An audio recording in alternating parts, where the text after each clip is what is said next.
दोस्तों आज के इस वीडियो में हम लोग इन दोनों संख्याओं का एलसीएम और एचसीएफ निकालना सीखेंगे और इसके साथ साथ यहाँ पे देखिए तीन तीन संख्याओं का भी हम लोग एलसीएम और एचसीएफ निकालना सीखेंगे।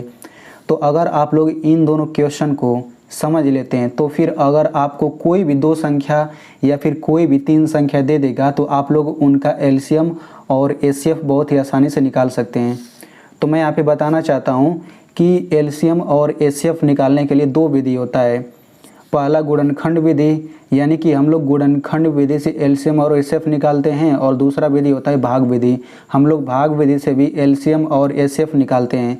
लेकिन इस वीडियो में हम लोग ये गुणनखंड विधि से सीखेंगे कि गुणनखंड विधि से एलसीएम और एचसीएफ कैसे निकाला जाता है। तो मैं यहाँ पे एक चीज़ और बताना चाहता हूँ कि इस गुणनखंड विधि को हम लोग अभाज्य गुणनखंड विधि भी कहते हैं, ठीक है ना। इसको अभाज्य गुणनखंड विधि क्यों कहा जाता है ये आपको आगे समझ आ जाएगा।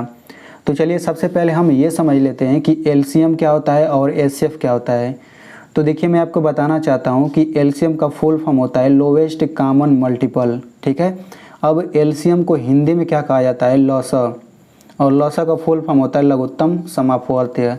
यानी कि हम लोग एलसीएम कहें, चाहे लोवेस्ट कॉमन मल्टीपल कहें, चाहे लॉसा कहें, चाहे लघुत्तम समापवर्त्य कहें, ये चारों ही चीज़ मतलब चारों एक ही चीज़ है, ठीक है ना।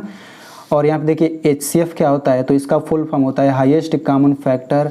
इसको हम लोग बोलते हैं 60 में मौसा, और महत्तम समापवर्तक होता है ये, ठीक है ना। यहाँ पे देखिए समापवर्त्य है और यहाँ पे समापवर्तक है, तो आप लोग ये दोनों आप लोग देख लीजिए, दोनों ये अलग अलग है।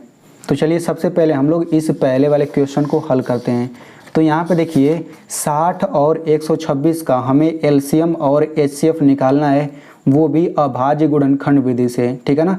तो देखिए अभाज्य गुणनखंड विधि इसको इसीलिए नाम दिया गया क्योंकि सबसे पहले हम लोग इन दोनों संख्याओं का हम लोग अभाज्य गुणनखंड करते हैं, ठीक है ना। तो हमें इन दोनों का एलसीएम और एचसीएफ निकालना है, तो सबसे पहले हम लोग इन दोनों का अभाज्य गुणनखंड करेंगे। तो सबसे पहले हम यहाँ पे 60 का अभाज्य गुणनखंड करते हैं। तो हम लोग यहाँ पे क्या करेंगे, यहाँ पे ऐसे 60 लिखेंगे और इस तरह से रेखा खींचेंगे। अब देखिए ये किससे कटेगा, ये 2 से कटेगा। तो 2 से काटिए, 2 3 6 और ये 0, यानी कि 2 से काटेंगे ना तो इसका आधा हम लोग यहाँ पे लिखते हैं। वैसे ही 2 से ये भी कटेगा, 2 एकम 2, 2 5 10, तो 30 का आधा 15 हमने लिख दिया। अब ये 3 से कटेगा, 3 5 15। अब ये 5 से कटेगा, 5 एकम 5, तो 60 का अभाज्य गुणनखंड हो गया। यानी कि अगर हम लोग इन 2 2 3 5 इनका गुणा करेंगे तो 60 आ जाएगा। तो हम लोग यहाँ पे लिख सकते हैं कि 60 बराबर 2 गुणा 2 गुणा 3 गुणा 5, यानी कि यहाँ पे जो संख्याएं हैं इनका हम लोग गुणा कर लेंगे, ठीक है ना। तो 60 का अभाज्य गुणनखंड इतना हो गया। अब वैसे ही 126 का भी अभाज्य गुणनखंड करिए। तो 126 मैंने इस तरह लिखा, और ये देखिए 2 से कट जाएगा, 2 6 का 12, 2 3 6। अब ये 2 से नहीं कटेगा, अब ये 3 से कटेगा, 3 दूना 6, 3 एकम 3। अब ये 3 से कटेगा, 3 7 21। अब 7 से कटेगा, 7 एकम 7। तो हम लोग यहाँ पे लिख सकते हैं 126 बराबर 2 गुणा 3 गुणा 3 गुणा 7। तो 126 का अभाज्य गुणनखंड इतना हो गया।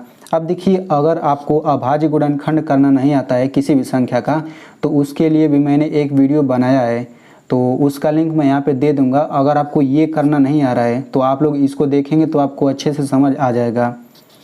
तो देखिए सबसे पहले हम लोग इन दोनों का अभाज्य गुणनखंड हमने कर लिया।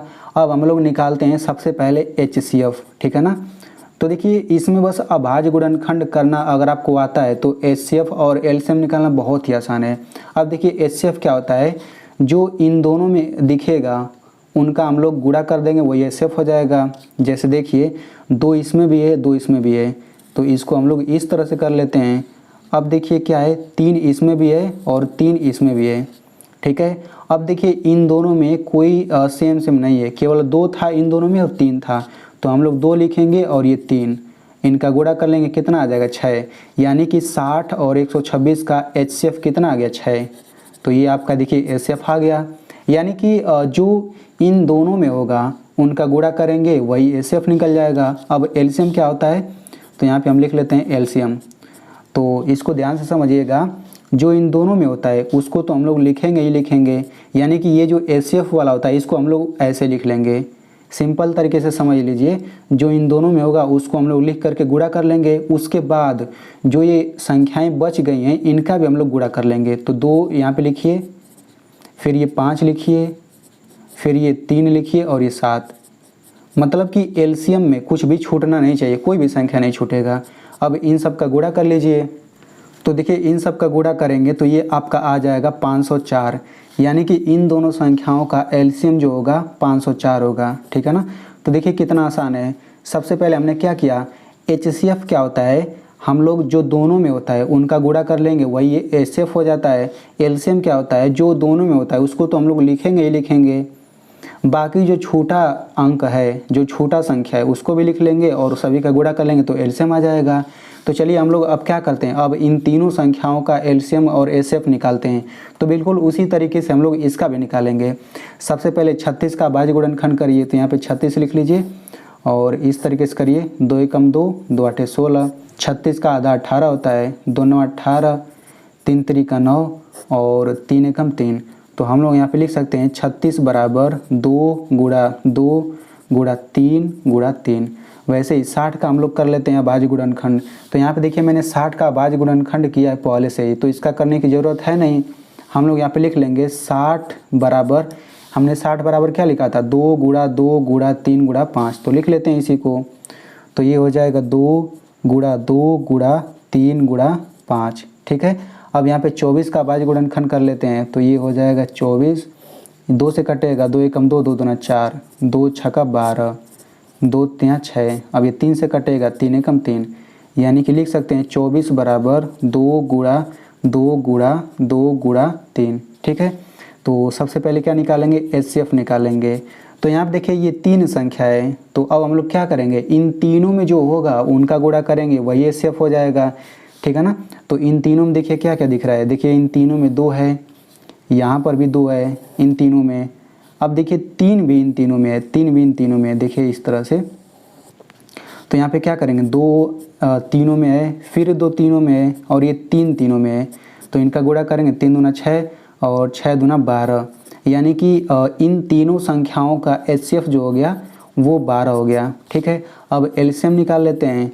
तो जो इन तीनों में है उनका तो गुणा करेंगे ही करेंगे, लेकिन जो छूट गया है अंक उनका भी गुणा कर लेंगे। तो 3 बचा हुआ है, 5 बचा हुआ है, 2, तो इनका गुणा करिए, 3 हो गया, 5 हो गया, 2 हो गया।